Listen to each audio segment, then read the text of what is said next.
I love the iPhone Air, but I am not keeping it. Let me tell you why I am sticking with my iPhone 16 Pro, even though I hate this gold color. By the end, you'll have a sense of three clear paths. That's either get this thing or keep what you've got, or maybe consider something else. Hit subscribe, come on back and see me. You know that thing. I mean, more camera tests and battery day in the life stuff is coming on this channel. So, last week I said the Air changes how an iPhone feels and why people are so into it. I mean, it's ultra thin, it's super light, it still has a lot of the same power of the Pro models. And after 2 weeks, I still get why people love it. But as many people mentioned in comments on that video, which I'll link at the end of this video, there are some trade-offs, some compromises. And for some people, including maybe myself, those things add up. Now, I don't have unlimited money, believe it or not. So I couldn't get an iPhone 17 and an iPhone Air and an iPhone Pro or Pro Max to compare against one another. I sort of went for that middle ground, the iPhone that was different than what we'd seen before, and got this. But I researched a lot of the different things that the iPhone 17 in particular offers. And I think by and large, with the iPhone 17, you might end up buying a phone that has better value and more features than the Air. The iPhone Air, I mean, yes, it feels like something entirely different than we've seen from Apple in the past. The lightness, the airiness, if you prefer, the pocket friendliness, the ease of use to hold it and like read in bed or just to hold it in general is all very, very cool. It's still, after 2 weeks, a phone that when I pick it up, I'm kind of like, man, this feels nice. But the reality check is here, you give up your ultra-wide camera, you give up telephoto lens. The battery is still fine for me, but many, many, many people have said that it's not fine.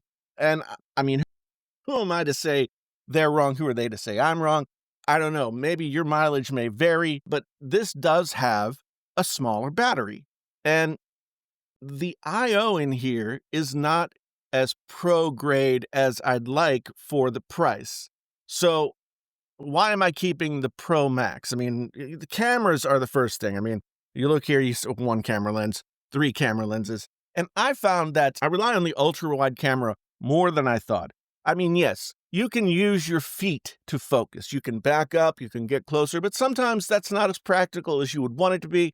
And I also rely a lot on the macro lens capability of the Pro phones for a lot of the shots that I take that I use for thumbnails on this channel or that kind of thing. So the Air's single camera is just not as versatile after using it for a couple of weeks as I would want it to be for the price that I'm paying and what I would be giving up if I went forward and traded this guy in. Now, as I said in my previous video, I was getting about a day and a half worth, 2 days of battery life from this camera.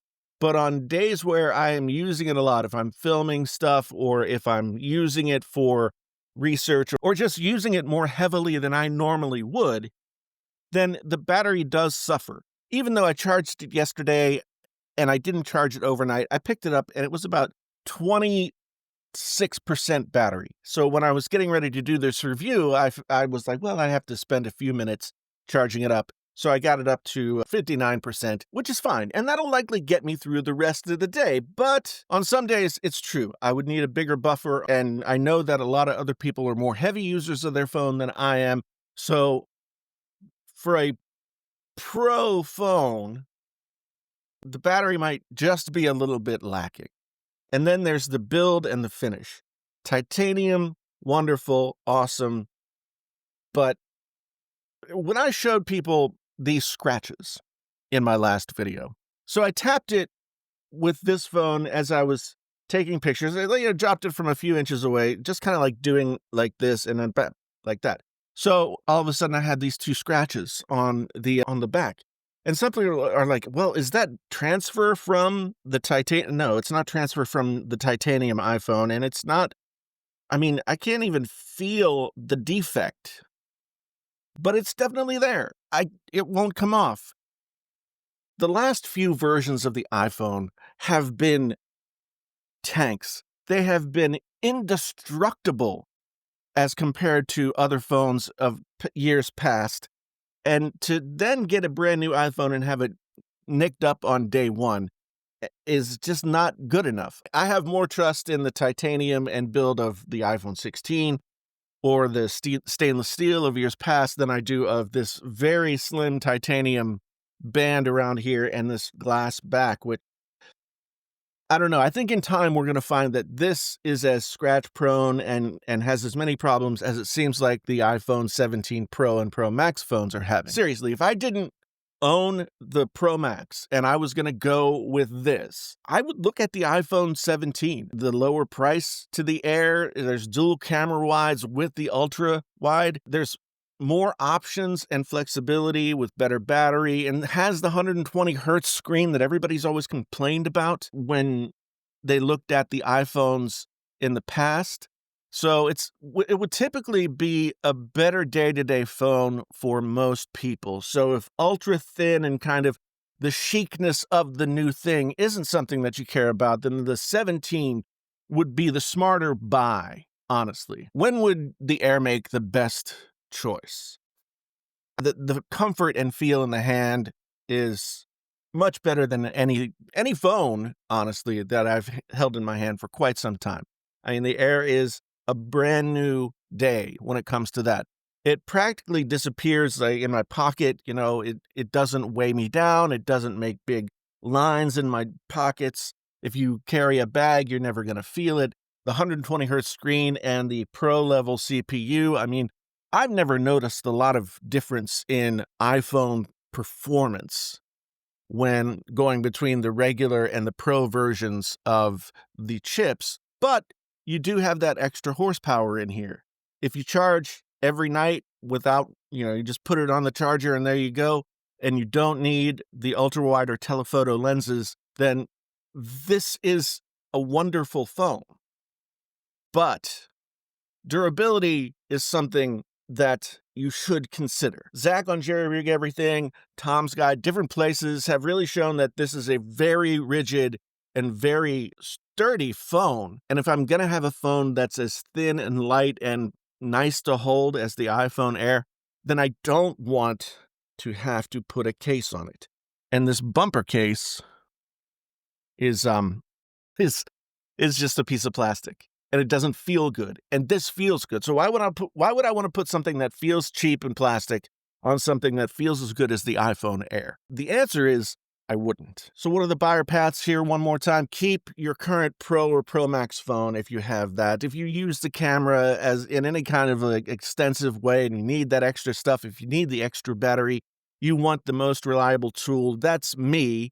And I'm going to keep my iPhone 16 Pro Max. Now, path 2 is you're a regular to light user of your phone. You take pictures, but you don't really care what lenses the camera has.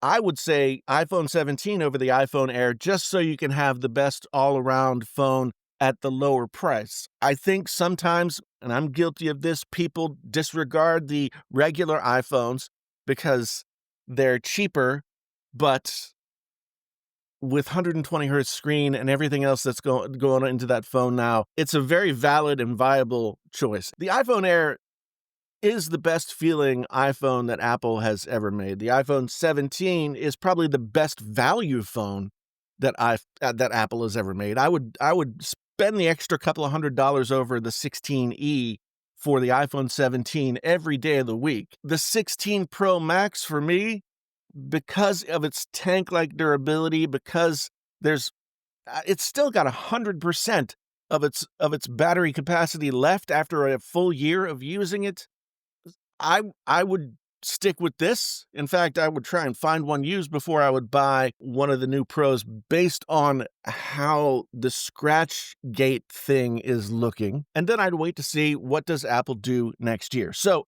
tell me, what would you do? Comments down below, and I read all the comments and respond even to the nasty ones. Sometimes with my own nasty comments. So hit the subscribe button for upcoming iPhone and other headphone, AirPod, blah, blah, blah videos.